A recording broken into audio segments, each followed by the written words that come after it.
Hey, I'm Brad Wood, Chief Customer Officer here at AROYA, and I just had an interesting conversation with my friends in Kentucky. They're getting like $4,000 a pound right now, which is incredible.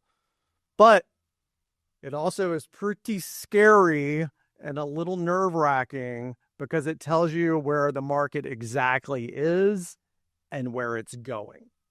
However, this episode isn't about predicting the future. It's about looking at the markets that already ran this grand experiment, learning from them before the math really catches up. So if we look at early market economics, like first in, first movers advantage for everybody, you're going to be able to make a lot of money in the market. If we look at the mature markets, everybody is fighting for market share. And what's the one thing that happens here? It's competition and increased supply.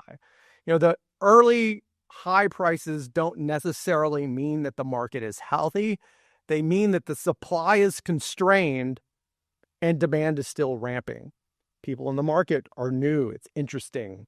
They want to get product, and you can pretty much set the price. We've seen this happen over and over and over. It's currently happening in Minnesota, in Missouri, Mississippi, and now in Kentucky. It's not really a sign of that things are going bad. It's a sign that the markets are mature. And mature means that the supply eventually catches up with demand, or it way overshoots and forces everybody to start adjusting their pricing. And this is the basic economics thing that I keep going back to. And I think it's really important for us to understand is like the laws of supply and demand apply to everything, including cannabis. This amount of crop that we put out in each regulated market far exceeds the demand that is out there, which drives prices down, which means buyers can negotiate for a lower price for the quality product that they're looking for.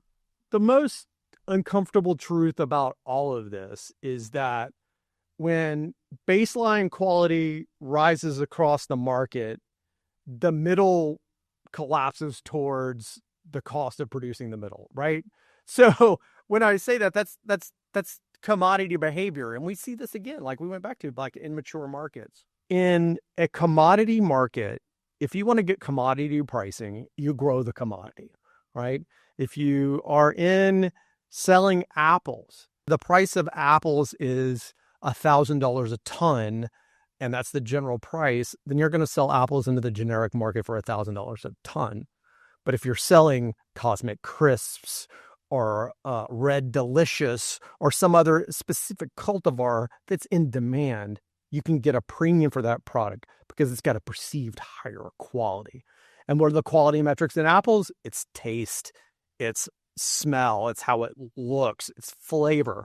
Same thing applies to cannabis, is that the higher quality product that we can grow, the more price demand that we can create in the market. And we've seen this over and over again. We look at our friends, a bunch of our friends in Michigan.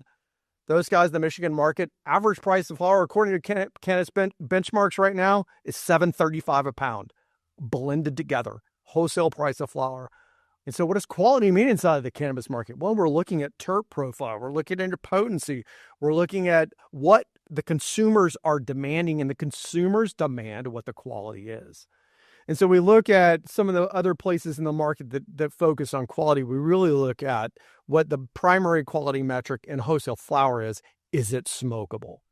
We talk to a lot of people and they'll say, does it smoke?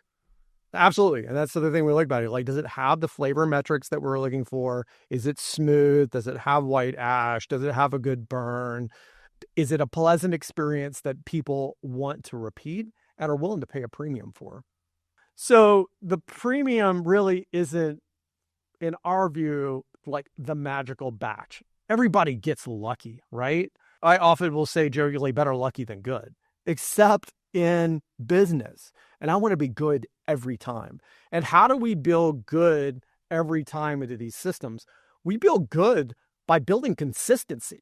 And consistency in the product means understanding what's happening with the product as it's through its life cycle. It's 64 days on average life cycle it has. Like, every day matters. Every minute matters. 2% of that crop's life cycle is every day. We want to be able to measure what's happening every day and make it repeatable from crop to crop to crop.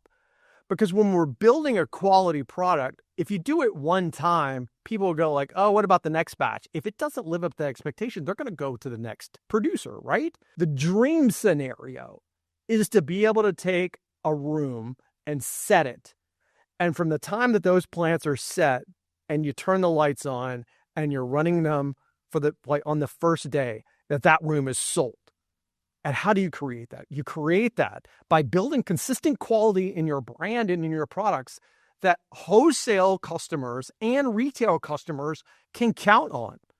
So somebody will continue to buy, and we've seen this happen over and over and over again, where people that focus on quality and the quality metrics that they have to be able to put products in the market that are focused on consistency, like that's what they're doing. They're measuring everything along the way. And that's where we really come in well at AROYA, because all of the parts that we are able to measure as a company allow us to affect your crop for a better quality outcome.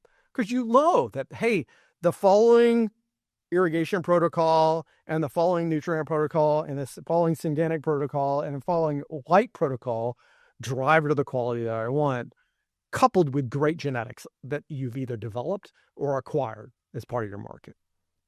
So, there's this squeeze position in the market that makes average really, really dangerous. When I look at this, I really think about it, because if you're not the cost leader in a market, you're not going to win in a volume war, and you're not going to win in mature markets. You're going to get commoditized with the rest of it, and the market will dictate what your flower is worth and not the quality and your brand of what you're bringing to market.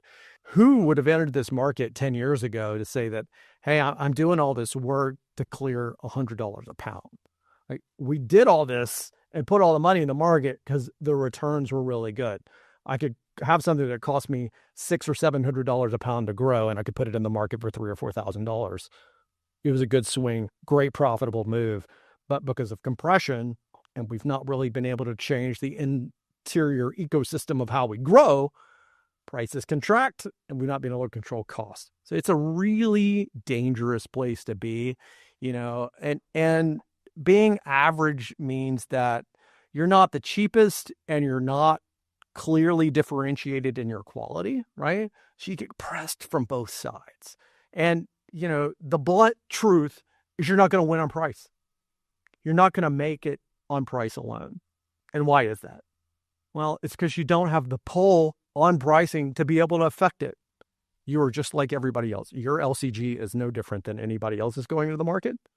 And so in that scenario, like what do? Well, we have to focus on being able to drive a premium. And how do you drive a premium in a commodity product? You drive it with quality.